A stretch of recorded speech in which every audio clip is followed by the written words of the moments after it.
Hello, uh, and welcome. This is a recording of a paper originally given in November of 2023 as part of the Dublin Festival of History. This is the recording made by myself, Dr. Tim Murtagh, slightly later on for distribution online for those who couldn't make the lecture back in November. I'm going to be speaking today on the topic of Henrietta Street. This is in relation to a recent publication I'm very proud to have produced in cooperation with the Dublin City Council, the Dublin City Council Corporation Company, DCC, and the 14 Henrietta Street Museum. Put out by Four Courts Press. The title of this book is Spectral Mansions, The Making of a Dublin Tenement, 1800 to 1914. And I'll be speaking tonight to give you an overview of the contents of the book and the work that has gone on in Henrietta Street, looking into the history of both number 14, the street it's on, and Dublin City more generally during this period of the long 19th century. So to begin, when the houses in Henrietta Street were built in the 18th century, they were some of the largest and most ornate homes in Dublin, belonging to some of the most powerful members of the Irish ruling class.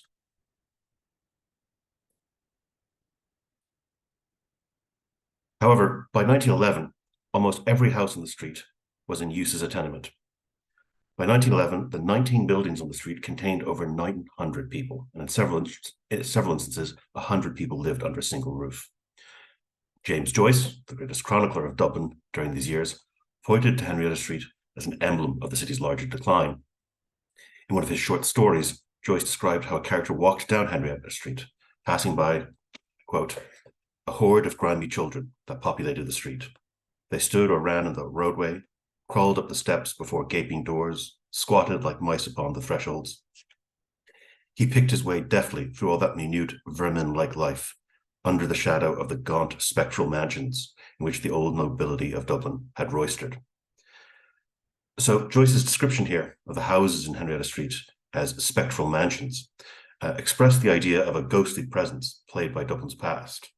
In 1900s, the idea that the city still overshadowed by its history, a city whose best days were behind it, a deposed capital, a ghost of its former self. The theme of Dublin being haunted by its past has been used by several artists and writers. For instance, one satirical cartoon from the 1940s depicted the 20th century residents of a Dublin tenement being visited by the ghosts of the building's 18th century occupants. Now, this poses a few questions. Why was this idea of being haunted by the 18th century, by its ghosts of the 18th century, why was this idea so potent? And why did Henrietta Street in particular transfix observers writing on this theme, like Joyce? Perhaps it was because Henrietta Street was so closely identified with the idea of Georgian Dublin. Even in Joyce's era, in the early 20th century, there was considerable nostalgia for the city's 18th century heyday. Georgian Dublin, period largely coterminous with the 18th century, was a period when the city could be described as thriving. Its narrow, winding lanes and alleys were being replaced by an arrangement of wide and elegant streets. It was a period of economic boom for local artisans and merchants, a strong commercial and proto-industrial economy. It was certainly a century of growth, demographically speaking. By the end of the 18th century, Dublin's inhabitants, 180,000 souls, meant that it was the second biggest city in the English-speaking world after London. Dublin was the seat of the Irish Parliament. It was the cultural centre of the entire island, attracting all of those who aspired to be part of polite, fashionable society. As a result, these years saw a physical transformation of the city. Entire neighbourhoods of upper-class residences sprang up, rows of spacious townhouses. One of the most important figures in the construction of these new upper-class townhouses was a man named Luke Gardner, an influential civil servant, property speculator. Henrietta Street was one of Luke Gardner's earliest projects, an experiment in creating a highly fashionable address, one reserved for a very select few. Between 1720 and 1750, Henrietta Street was constructed, soon attracting the wealthy and powerful as residents, noblemen, archbishops, the leading politicians of the day. For instance, in number 14 Henrietta Street, the site of the current museum, the first occupants of that house was Richard, Lord Viscount Molesworth, the commander-in-chief of the Irish Army. Now, the Gardiner family soon began to construct further developments across the north side of the city, stretching eastwards from Henrietta Street towards addresses such as Sackville Street, Rutland Square, today Parnell Square, Gardiner Street, Mountjoy Square. Yet we must be aware of how this story of elite construction and the expansion, the remarkable expansion of the Gardiner estate on the north side of the city, how this was tied up with another story about increasing class divisions within Dublin's urban core. The perception that Dublin's slum problem only begins in the 19th century is a mistake. Georgian Dublin had its equivalent of the tenements with pockets of shocking deprivation. Jonathan Swift's early satires had drawn attention to the dire condition in the city that the city's poor lived in as early as the 1720s. Indeed, we have an illustration of some of the more riotous aspects of Dublin, thanks to a painting of Jonathan Swift's home turf, the area around St. Patrick's Cathedral. This image on your screen, painted by an amateur artist, John Nixon, was undoubtedly an exaggerated version of the city, in the same way that the cartoons of William Hogarth or Thomas Rowlandson exaggerated Georgian London in a similar fashion. But this depiction of carnivalesque license and anarchy likely captures something of the unruly nature of Dublin life, that sort of way of being that was just beneath the well-polished lifestyles of the ruling class. It must also be remembered that 18th century Ireland, and by extension Dublin, was a highly sectarian society. Power was reserved for a very small Protestant ruling class, denying political rights to Catholics and poorer Protestants. Dublin, as home to the Irish Parliament, was the centre of this elite world. It was a situation that came under increasing pressure in the final decades of the 18th century, as the American and French revolutions inspired Irish radicals to challenge injustices in their own country. This would culminate in the Rebellion of 1798, an insurrection aiming to establish an Irish Republic independent of Great Britain. And while Dublin remained under tight control during this fighting in 1798, the rebellion nonetheless claimed two very significant figures in relation to both Georgian Dublin and specifically to Henrietta Street. Luke Gardiner II, the grandson of the first Luke Gardiner who developed Henrietta Street, had actually travelled down to Wexford during the rebellion to command a regiment of militia for the government's forces. On the 5th of June, during the crucial Battle of New Ross, Gardiner had been ambushed and piked to death. Only days later, Gardiner's next-door neighbour in Henrietta Street, John O'Neill, the Viscount O'Neill, was wounded by rebels during an attack on Antrim town, later succumbing to his wounds. The deaths of O'Neill and Gardiner shocked observers. They were members of the establishment, certainly, but both men had been liberals who had supported the granting of civil and political rights to Catholics. Their deaths added to Protestant fears about the future for both Dublin and Ireland as a whole. The 1798 rebellion ended up providing the perfect opportunity for the British government to introduce a political union between Britain and Ireland. The Act of Union was pushed through, and as a result, Ireland was subsumed into the new United Kingdom. The Irish Parliament ceased to exist. Irish MPs would now travel to London to represent their country. Now, what would this mean for Ireland? Well, there's an image on your screen, which is a satirical cartoon around the union debates, and it sort of sinks in to a lot of the anxieties that Dubliners of various different backgrounds felt after and during the passage of the Act of Union. Many people were predicting a quick economic collapse for the city. With the Irish Parliament no longer based there, the fear was that Dublin's streets would soon be empty and deserted. Now, these predictions were not necessarily wrong, but they were exaggerated. Many of the wealthy and powerful did indeed stop coming to the city in the decades after the Act of Union. But this happened gradually. Indeed, in the decades after the Union, you could still see some actually quite ostentatious displays of wealth in the city, and particularly even in Henrietta Street.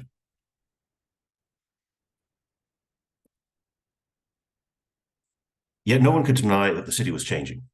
In 1800, more than 200 Irish MPs had their residence in the city. By 1823, there were only 6 Irish MPs with Dublin homes. What was happening was that the politicians and aristocrats who had dominated the city's social life in the 18th century were being replaced, with a new and growing middle class of professionals and businessmen. One newspaper described how Dublin society by the mid-19th century was essentially a professional aristocracy. Doctors, lawyers, and clergymen form its staple ingredients. The idea of a middle-class dominance of the city's social life, particularly law and medicine, was a well-worn trope in travel literature and commentary on Dublin society in the 19th century. Now, addresses like Marion Square or Sackville Street, places that had once been home to aristocrats and to politicians, now became homes to doctors and barristers.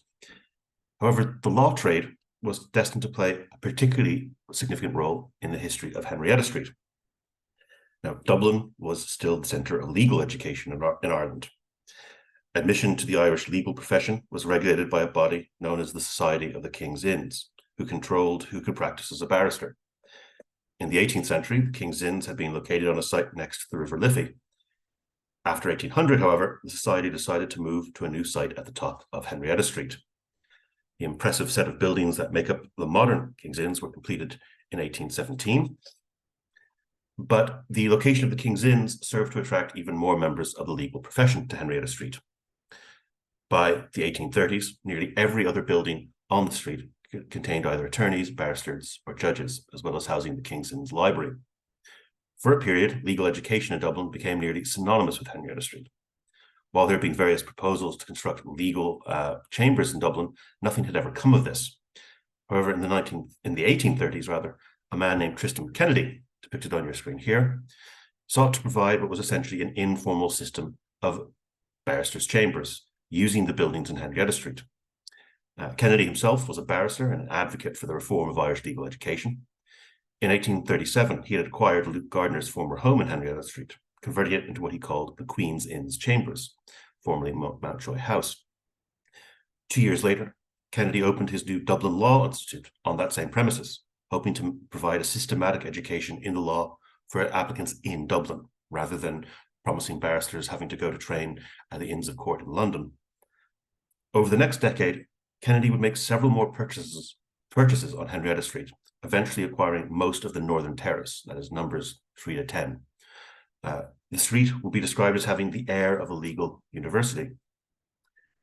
However, and this is important, if Henrietta Street benefited from the recent growth of things like the legal profession and middle-class enterprise, other parts of the city were not so lucky.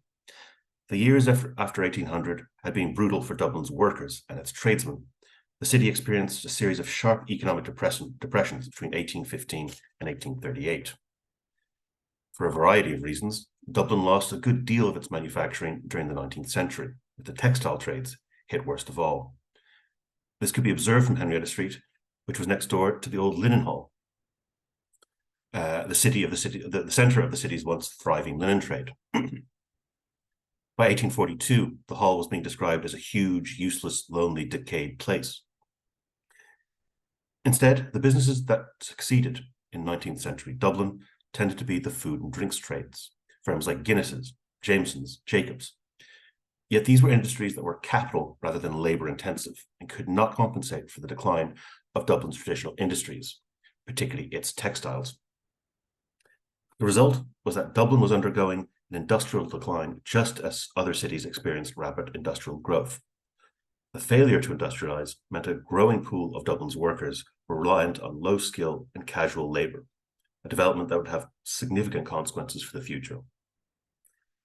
For instance, this meant that most workers lived on an exceptionally slim budget, gravitating towards the cheapest possible accommodation. The result was frequent overcrowding and a decline in the quality of housing. As early as the 1820s, that could be seen in the neighbourhoods bordering Henrietta Street.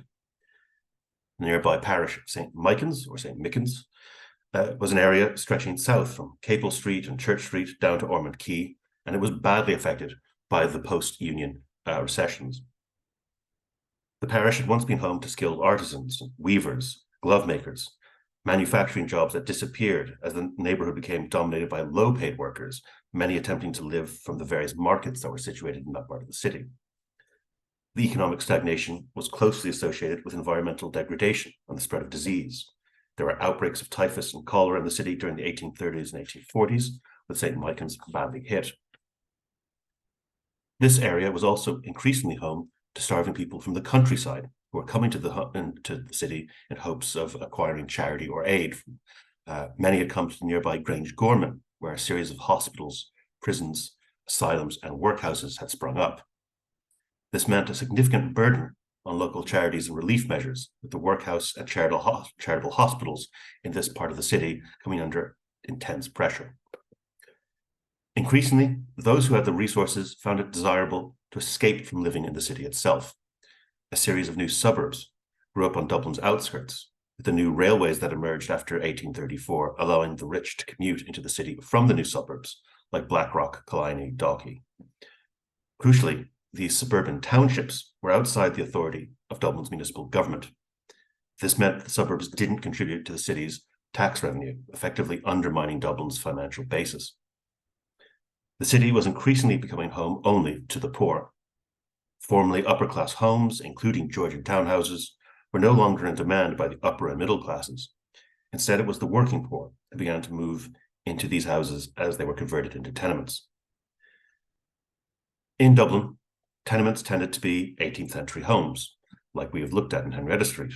They were usually very grand, usually built for a single wealthy family, but they were now being converted for the use of as many as 15 or 20 families.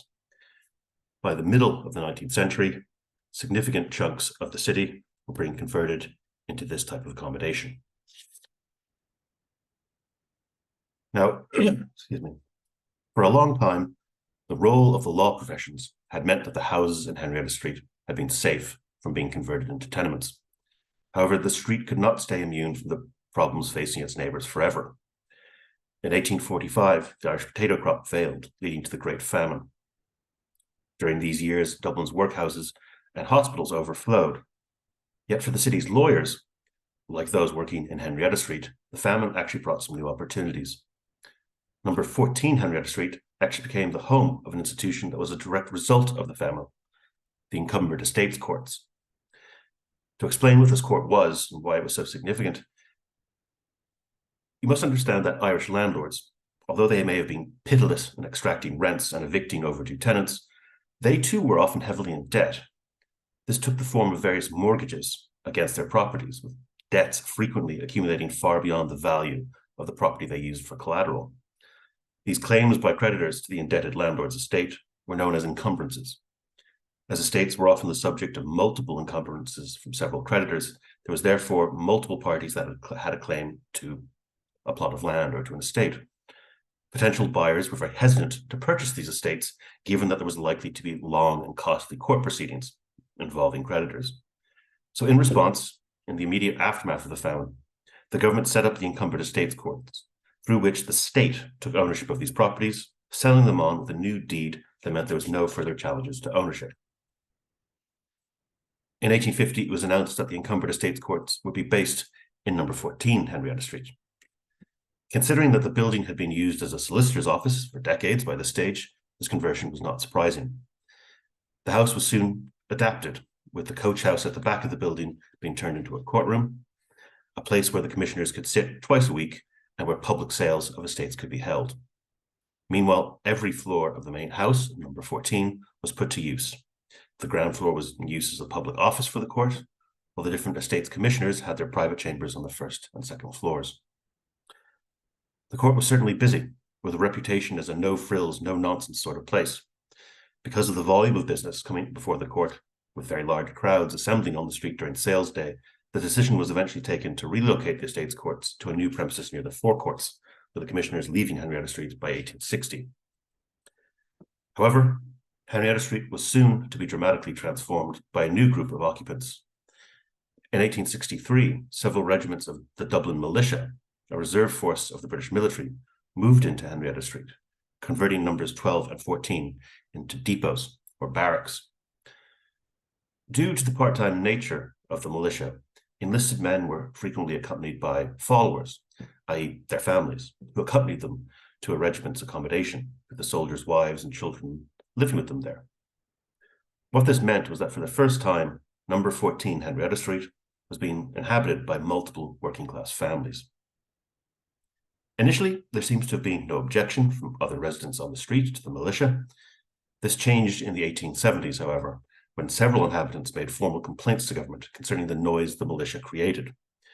Tristan Kennedy, the man who had bought over half the street to turn it into lawyers' chambers, in particular complained that legal students in his buildings could not concentrate with the noise of the drilling, shouting, and the, quote, eternal drumming and fife by incipient musicians. These complaints eventually resulted in the militia being relocated out of Henrietta Street to a new site at the Four Courts Marshalsea in 1876. Now, after these depots were relocated, their former premises, number 12 and 14 Henrietta Street, were left vacant for several years, with all the windows broken and doors left open, resulting in serious damage. It was the neglect of these buildings that left the street vulnerable to speculative landlords willing to lease out the buildings as tenements. Now, the first tenements appear on Henrietta Street in the 1870s, but the real decline occurs slightly later in the 1880s and 1890s. By the end of the century, nearly the entire street was let out as tenements, the only exceptions being number 4 and 11, which were still in use as offices, and the premises in number 10, which had been acquired by the Daughters of Charity. In the case of number 14 Henrietta Street, the building had been bought in 1877 by a man named Thomas Vance. Now, Vance is an intriguing figure.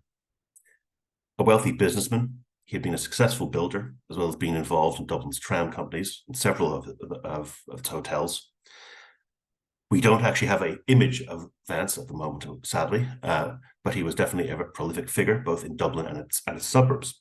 He lived in a lavish mansion in Blackrock. He had actually laid the foundation stone for Blackrock's town hall. In many ways, Vance seemed a stereotype of Dublin's hypocritical upper classes.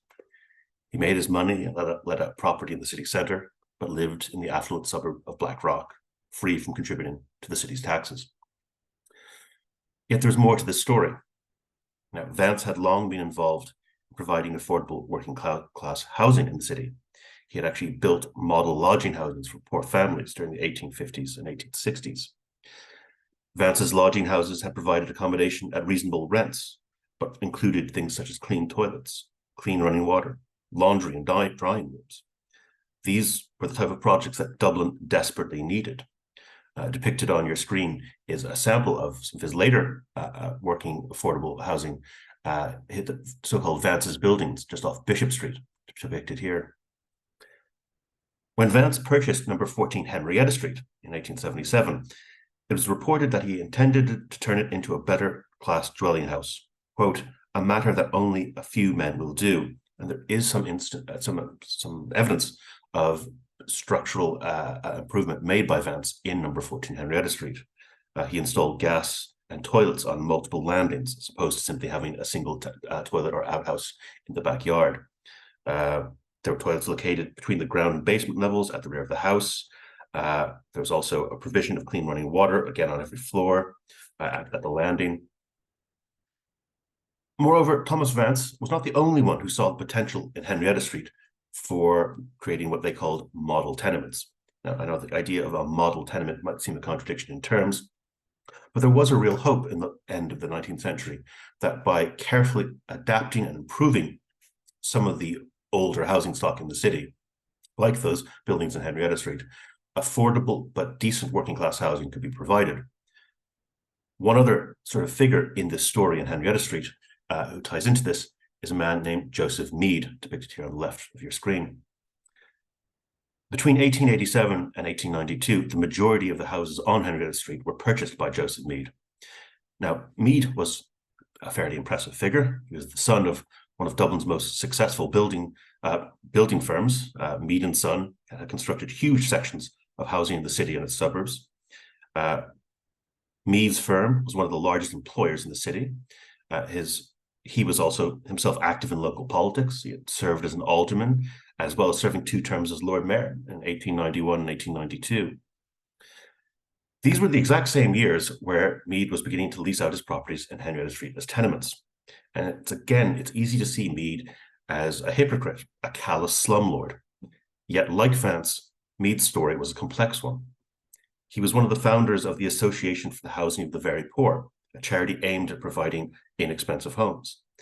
He was one of the first contractors to get involved with the Dublin Artisans' Dwelling Company, a body that similarly aimed to provide affordable accommodation. Like Thomas Vance, Mead also made considerable alterations to the buildings that he purchased in Henrietta Street. It was later described how Mead had, quote, practically reconstructed these houses inside and out, and formed them into flats and improved them generally. Mead added purpose-built toilet blocks located at the rear of the buildings, providing additional toilets to the landings of each house. And in a city where most tenements still relied on what were called dry privies outside instead of toilets, and where most tenants shared a single tap in the backyard, this meant that the houses in Henrietta Street had better than average sanitation, although that may not have been saying much. Both Mead and Vance were involved in philanthropic bodies, as well as both being involved in providing affordable working-class housing. Yet they were both also making money as tenement landlords. Why would a successful and popular businessman like Vance or Mead risk their reputation by serving as slumlords? Now, the answer is that tenement owners were not necessarily seen as disreputable in this period, or even necessarily the main people responsible for the housing crisis. Instead, most people at that time blamed a category of property speculator known as middlemen. These were intermediary landlords who would take over the lease of a house, perhaps just a floor. They would then sublet rooms at a profit to desperate families. They were also known sometimes as house jobbers or house farmers. And in some buildings, there could be as many as 5 or 6 different layers of intermediary ownership of middlemen. In addition to inflating rents, by adding multiple layers of ownership, it made it very unclear who was actually responsible for repairs or maintenance, or who was legally liable. So that's actually a real problem. Tenants of tenements, these tenants rarely knew who owned the building, and thus the authorities often found it difficult to prosecute landlords for failing to maintain their property. Mead and Vance, by taking an active role in directly administering their tenements, were actually better than many landlords of that period. However, and this is crucial, this situation would later deteriorate very severely. As early as the mid-1880s, there were complaints that middlemen were moving into Henrietta Street and pushing up rents. Moreover, after Thomas Vance and Joseph Mead died in 1889 and 1900, respectively, their houses were now parts of family trusts being administered by solicitors' representatives or letting agents. And it's later reported that it's at this point where a third party is administering the properties that the real decline begins to set in. Now, none of this is to say that we should let landlords like Vance or Mead off the hook. While they might have aimed to provide clean accommodation, they still insisted on a healthy return on their investments. Unsurprisingly, the reputations of such tenement owners came increasingly under attack as time went on. In 1907, a local magazine published a cartoon of a slub owner depicted on the right-hand side of your screen, which is likely a caricature of Joseph Mead. There's various little hints to him, notably the fact that he's described as being a member of a philanthropic reform association. It also mentions in the text there that this particular slub owner managed to sell the fireplaces from the original building to cover the cost of his purchase, which was an accusation leveled at Mead. So, by the end of the 19th century, by the early 1900s, Henrietta Street found itself part of a large section of the city that had been given over to tenement accommodation. In many cases, the houses in use as tenements were formerly very elite Georgian homes. Now, this was the result of several decades of a change in the quote-unquote slum geography of the city, as redevelopment in traditional working-class neighborhoods like the Liberties, as well as a lack of new building elsewhere, pushed poorer renters into recently tenementized buildings on the north side of the city. This is a map from 1918. It's a survey of the north side of the city, and it is color-coded. The yellow parts are tenement accommodation, while the red sections are derelict sites. And I think that sort of shows you something about how sort of tenements by the early 1900s were sort of spread across the north side of the city, roughly sort of coordinating along with what used to be the old Gardner estate in the 18th, but you can sort of see sort of the social logic of how they'd spread. Now, tenements initially, when a street would become a tenement, it was not always a case of the main buildings, those lovely Georgian townhouses, becoming tenements first. What usually occurred was that back lanes, stable lanes that were on the back of these properties, were tenementized first before that sort of spread eventually going onto the main street. For instance, this image in the bottom right-hand side of your screen is of Henrietta Lane, which was at the back of Henrietta Street. If you can see in the distance, there is just the back of number 15 Henrietta Street just there.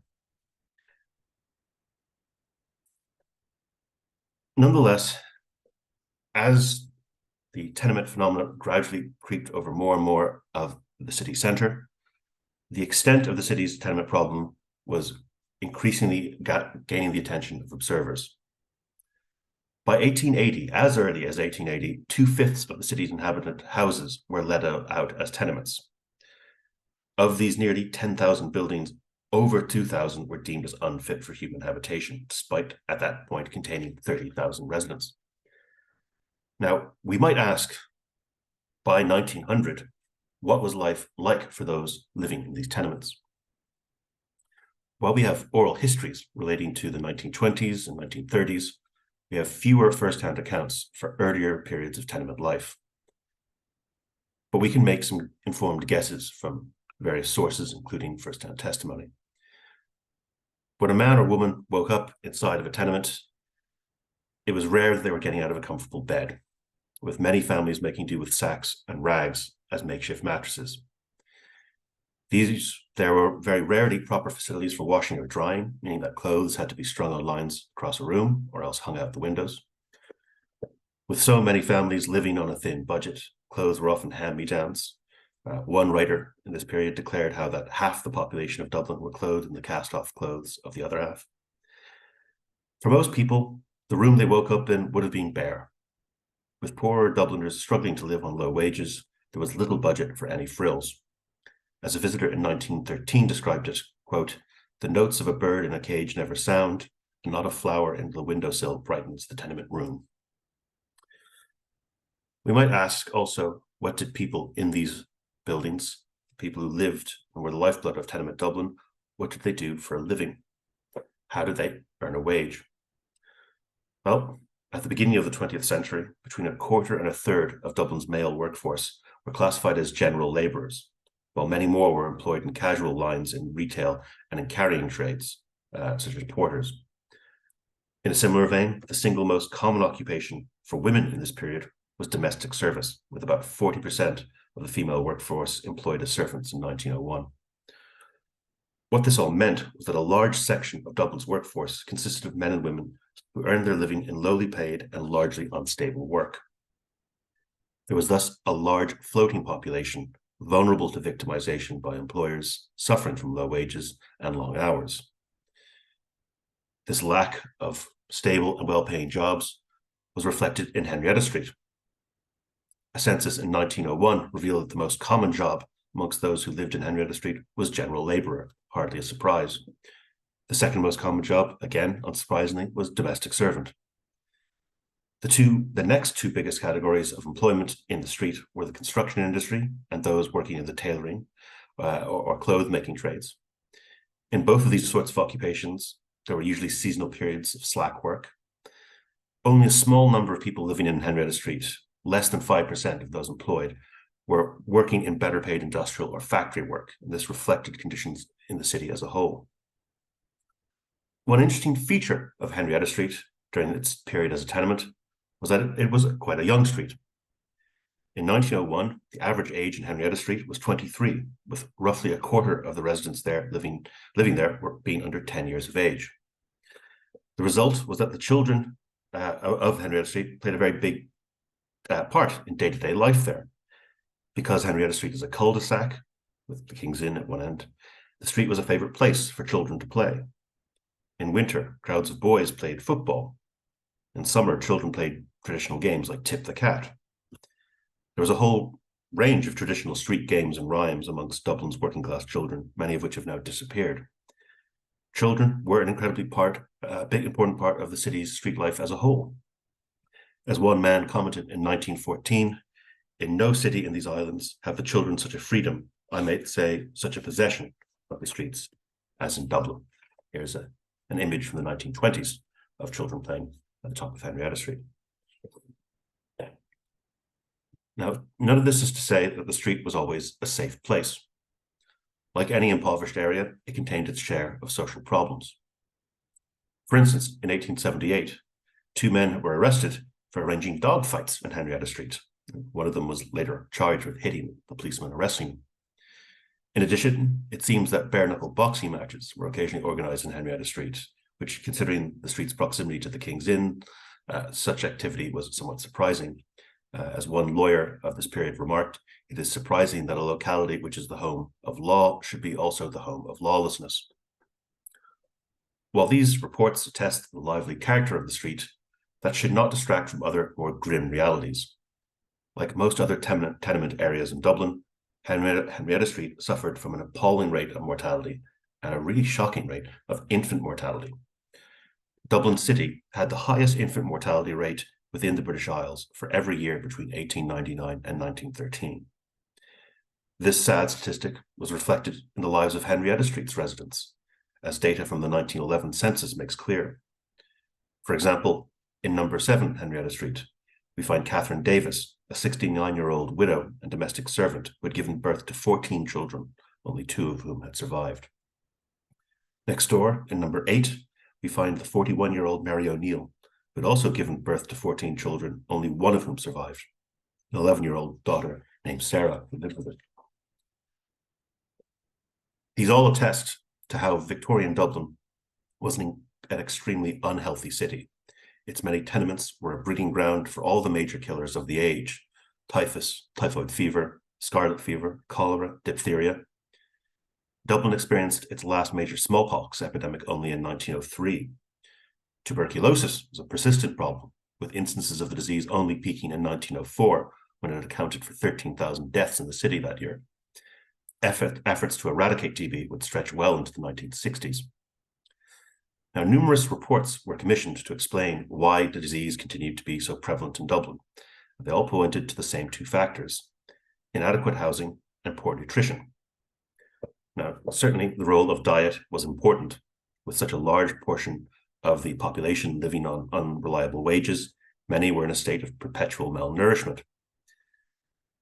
However, by the end of the 19th century, Dublin officials had finally realized that a war on disease would also be a war on poverty itself, and this would mean at least some attempt to tackle the city's housing problem. However, to many middle-class observers, it seemed that Dublin's housing crisis was simply unsolvable. Since the 1880s, Dublin Corporation had begun to build, but it found difficult to keep rents low. Despite its best efforts, by 1914, Dublin Corporation had only completed 1,300 units. Even when taken besides more impressive records of bodies like the Dublin Artisan Dwellings Company or the Ivy Trust, the amount of new working-class housing being provided by the early 20th century was little more than a drop in the ocean of what was needed. Decades of overcrowding and neglect had undermined the structural integrity of many of the existing tenements, with many being kept upright only thanks to external supports. Tragically, in several cases, these measures were not enough.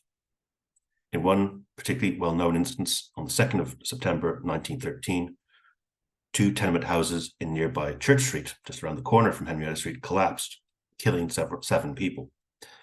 Among the dead were 2 children, aged 4 and 5, while another 8 residents were seriously injured. Now, there had been similar tenement collapses in the city before, but this time there was a notably greater public reaction. The funerals of the young children killed provoked emotional responses from the public. The Church Street disaster came at a particularly historic time for the city. Less than a week before the collapse of the building, an event had begun that would engulf the city for the next several months: the infamous 1913 lockout. A defining moment in the history of Dublin's working class, it was one of the bitterest confrontations between capital and labour that the city had ever seen, lasting 5 months, and despite the noble efforts of Dublin labour, resulting in a bitter defeat for the workers. In the wake of both the lockout and the Church Street disaster, an official inquiry was set up, tasked with investigating Dublin's housing conditions. The resulting report of the Departmental Committee of Inquiry into the Housing of Dublin's Working Classes. This resulting report stands as one of the most important social documents for the city of this age. What it revealed was astonishing. More than 20,000 families in 1914 lived in one-room accommodation. This represented 23% of the entire population. Among those living in the tenements, over 22,000 people lived in third-class buildings, classified as unfit for human habitation. One of the report's most shocking revelations, although perhaps it shouldn't have been shocking, was that some members of Dublin Corporation were themselves tenement landlords. It claimed that 102 tenement houses were actually owned by corporation members, and most were deemed to be in very poor repair. The housing inquiry did more than just describe the city's problems. It also put forward concrete solutions. It proposed the building of 1,400 new housing units to be built, 14,000 new housing units to be built by the corporation itself and not by private companies. These were to be located on the outskirts of the city. Now, the report in 1914 admitted that this would be expensive. The estimated cost was £3.5 million. It was a huge sum for the time. It was 10 times what the corporation had spent on housing over the previous 30 years. Moreover, this would require state assistance, with 100% loans coming from the government. This ambitious and sweeping proposal, unfortunately, was very unlikely to be implemented, at least not anytime soon. Remember, the year is 1914. We're on the verge of the First World War. Now, the events of the period 1914 to 1923 have come to be known as the Irish Revolution, a process which included the First World War, but also insurrection, insurgency, and ultimately the Irish Civil War. While the Irish Revolution was an incredibly important period, it is simply too vast for me to do it justice within this talk. Yet, despite the importance of these years, we should also be aware of how much did not change with the Irish Revolution. There was a remarkable continuity in the social problems facing Dublin. The interactability of the city's tenements was confirmed in 1926 when a new census took place, the first since 1911. All of the problems revealed in previous censuses were still there. In 1926, it was revealed that almost half of the city's population lived in dwellings of only 1 or 2 rooms, while over 23% lived in accommodation with 4 or more people per room. Now, the city had seen some moderate improvements in infant mortality, but it was still very much higher than almost anywhere else in the country, as well as being much higher than the mortality rates anywhere else in Britain. Yet, for all of this, there are still some very radical ideas being floated about Dublin's future in the 1920s. Notably, in 1922, a report entitled Dublin of the Future was published. The report was the brainchild of Patrick Abercrombie, a British town planner. It called for large-scale intervention in the city, with new thoroughfares and traffic hubs, combined with new bridges and public buildings. And a taste of that plan's boldness can be seen here in this image, an illustration from that report that's on your screen. It's what was being suggested to be done in Henrietta Street. It proposed the straight-out demolition of Henrietta Street and its surrounding area, although it would preserve the King's Inn, you can see there a little blue arrow pointing to it. The idea that the King's Inn would remain, and facing onto it, where Henrietta Street would once be, would be the piazza of a new national cathedral, complete with 500-foot campanile. Now, this never came to pass, quite obviously, but these suggestions give some sort of taste of the boldness of plans being discussed in this era. However, it's odd that of that report, Dublin of the Future, the best remembered image is not any of these admittedly fairly dramatic proposals, but instead the report's frontispiece, an image created by the artist Harry Clarke and entitled The Last Hour of the Night. It depicts a demonic ghoul towering over Dublin. On the left hand are 3 iconic buildings which had been burnt during different phases of the recent revolution. The GPO, burnt during the Rising, the Customs House, during the War of Independence, and the forecourts in the Civil War. Yet, on the opposite side, the ghoul, this demon, has his hand outstretched to a dilapidated tenement, its residents standing in the street. Tellingly, the city on the right-hand side, the tenements on the right-hand side, overshadows the historic ruins on the left, suggesting perhaps that Dublin's social problems were of a greater magnitude than the political conflicts of the revolution. Also, tellingly, the public buildings depicted on the left, all of which had been burnt in the previous 10 years, all would be repaired by 1931, yet the problem of the city's tenements would remain far longer. Now, that is the end of the talk. I thank you for listening. If you're interested in learning more about Henrietta Street and its relation to the sort of wider social history of the city, I would encourage listeners to check out the museum itself at number 14 Henrietta Street and online, to keep an eye out for future talks, and I would hope you consider buying the book that this was part of, Spectral Mansions, The Making of Dublin Tenement. Thank you.